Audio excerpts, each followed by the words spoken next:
Buenas tardes amigos, seguidores de mi canal Cápsulas Tributarias.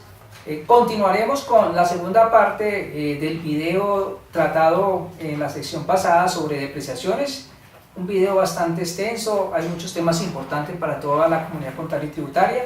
Por lo tanto, en esa segunda parte continuaremos sobre la depreciación mínima, el valor mínimo de depreciación y sobre algunos elementos del artículo 137 que vamos a compartir. Frente a la depreciación de los activos de menor cuantía, o sea, hoy en día 50 OVTs por el valor de la OVT, estamos hablando de activos aproximadamente de 1.700.000 pesos que se adquieran. El artículo 18.5 del decreto 1625, que es el que me permite a mí tomar la depreciación en el año de adquisición de esos activos de menor cuantía.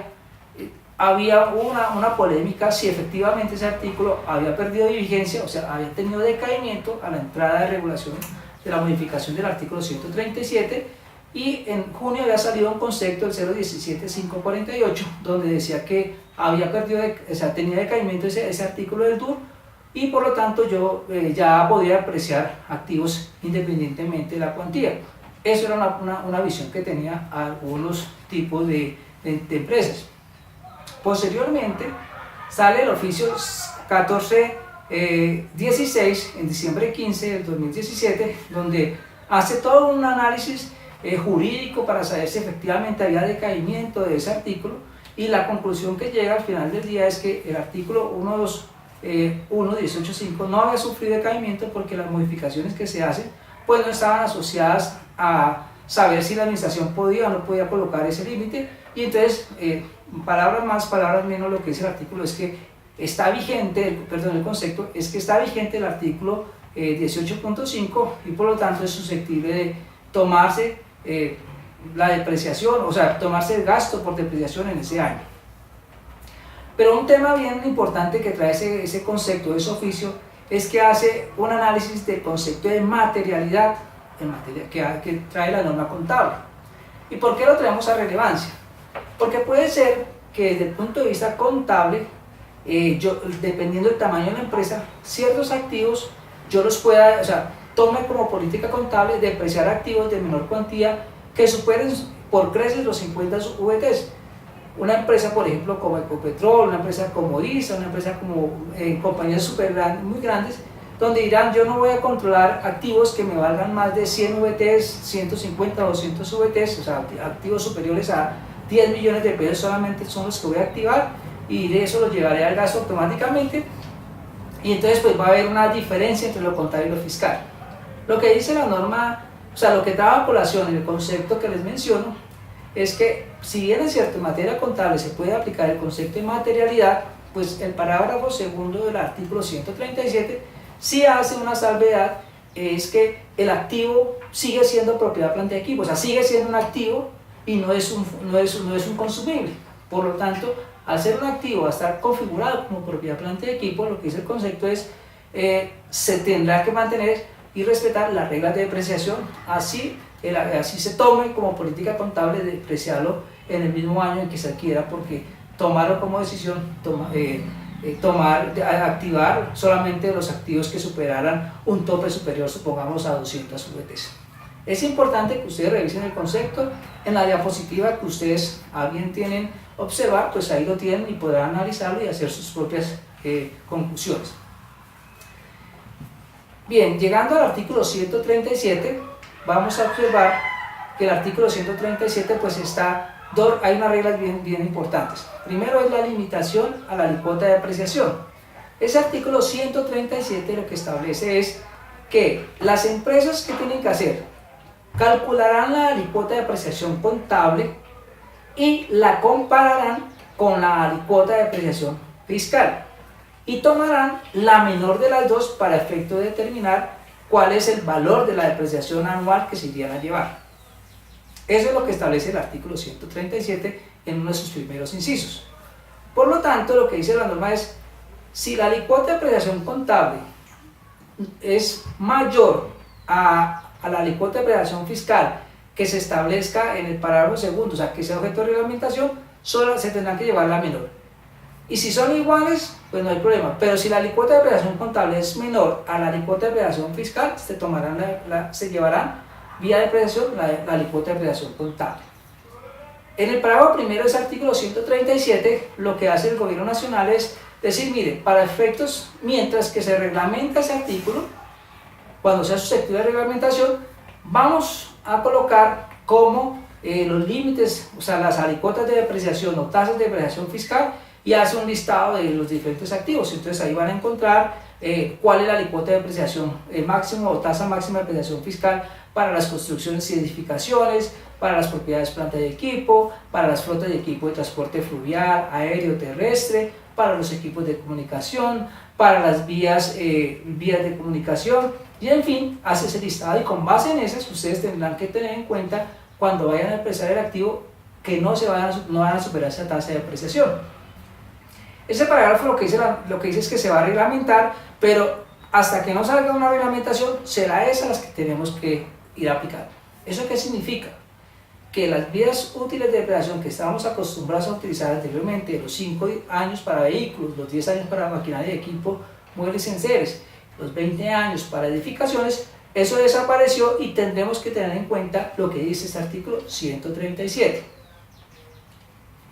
Otro tema a que hace referencia a ese artículo 137, que es muy importante que ustedes lo miren, lo analicen, porque es con lo cual ustedes van a tener que tener en cuenta el gasto de depreciación, es la vida útil. La vida útil de los activos dice que será lo que diga la técnica contable. Entonces ustedes tendrán que tener en cuenta es que si la técnica contable establece que la vida útil del activo es el tiempo que me va a generar beneficios económicos por el uso del mismo, esa será la vida útil que tendrán que tener en cuenta para efectos contables y compararlo con la alícuota de depreciación. O sea, la regla de la limitación es para comparación. La vida útil será la que se establezca de acuerdo a la técnica contable. Hay un concepto que también incorpora o vuelve a nacer en el mundo fiscal, que es el valor residual. Y el valor residual, lo que dice el artículo 137 y un artículo anterior es que será el que la técnica contable establezca. Si ustedes determinan que ese carro que ustedes tienen activado posiblemente van a poder recuperar algo cuando ya termine su depreciación y lo vendan, y determinan que hay un valor residual, pues esa tasa de valor residual que ustedes calcularían, la han determinado contablemente, es la que van a tener que utilizar fiscalmente. No es obligatorio que todos los activos tengan valor residual, no. Ustedes, bajo su política contable, han determinado cuáles activos le generan valor residual y a cuáles no. Y para efectos fiscales, eso se va a respetar. Frente al tema de la vida útil, también una parte bien relevante es que ustedes tienen que tener los soportes técnicos donde establecen que esa es la vida útil del activo. O sea, técnicamente ustedes tienen que probar por qué van a depreciar un carro a 7 años y no a 10 o no a 15. Porque lo que establece la norma tributaria es que la vida útil será aprobada mediante los documentos técnicos o del experto en la materia para saber que efectivamente ese es el valor del uso del activo que se le va a dar de acuerdo al negocio que tiene. Porque para todos no es igual. Un vehículo para una empresa transportadora se va a depreciar más rápido que un vehículo para una empresa que no es transportadora, que lo utiliza para mover a su gerente o a su representante legal. Entonces eso es importante que ustedes lo tengan en cuenta.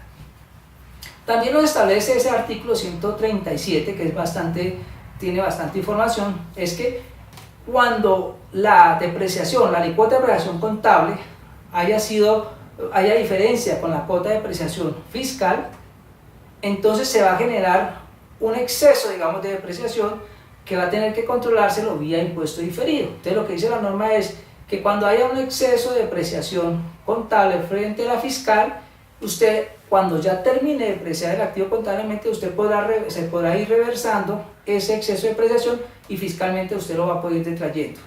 De tal suerte que ahí es donde vamos a mirar un componente asociado a impuesto diferido frente a ese activo. Entonces ustedes van a revertir ese impuesto diferido y ese gasto fiscal cuando ya vaya pasando el tiempo. Entonces es un tema que ustedes también pueden ir revisando para efectos de ustedes, para que no digan, no, es que fiscalmente entonces me van a rechazar un gasto de manera automática. No, ustedes lo van a recuperar en el futuro cuando ustedes hayan depreciado el activo. En el próximo video que hagamos el caso muy puntual, vamos a poder ir observando estas diferencias y poder entender mejor lo que establece la norma. Bien amigos, un aspecto también antes de terminar este video es que ustedes o las empresas hay que tener mucho cuidado ahora en la política contable y en la estimación de las vidas útiles, porque puede haber motivación en que ajustemos las estimaciones de las vidas útiles de los activos a las vidas útiles que estableció el artículo 137 como esa vida máxima, o sea, es ese límite de depreciación. Y simplemente para no generar diferencias en contables y tributarias o para ajustarse a lo que están ahí. Entonces, ¿cuál es la invitación? Que no se motive a ajustar las estimaciones de las vidas útiles para no generar diferencias, sino que efectivamente si contablemente le está diciendo que ese activo se tiene que depreciar a 7 años, así la norma fiscal le diga que hace a 10, pues apliquen la regla contable.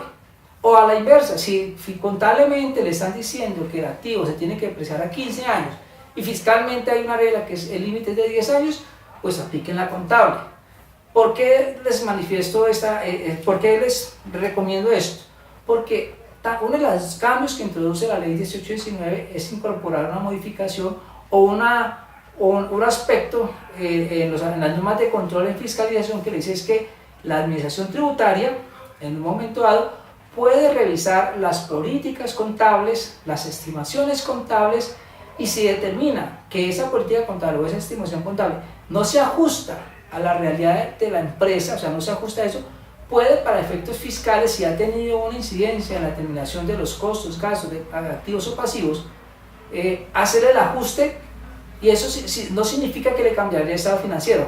El estado financiero sigue siendo una tarea de las entidades de vigilancia y control, pero para efectos tributarios sí le podría en un momento dado ajustar esa variable, y por lo tanto, pues si usted se llevó mayor gasto, pues se la va a tener que traer, porque acuerde que el artículo 137 que dice es el menor entre el contable y el fiscal.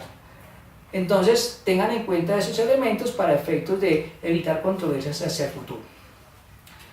Listo compañeros, amigos, en el próximo video vamos a hacer un caso ya cómo se entiende el artículo 137 o bajo mi perspectiva cómo yo lo puedo analizar para que ustedes lo tengan, o sea, puedan analizar de mejor manera esto que hemos trabajado en este video número 17.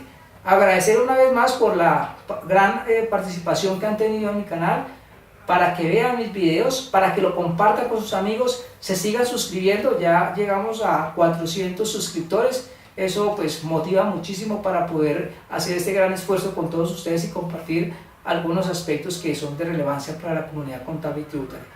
Muchas gracias y hasta nuestro próximo video.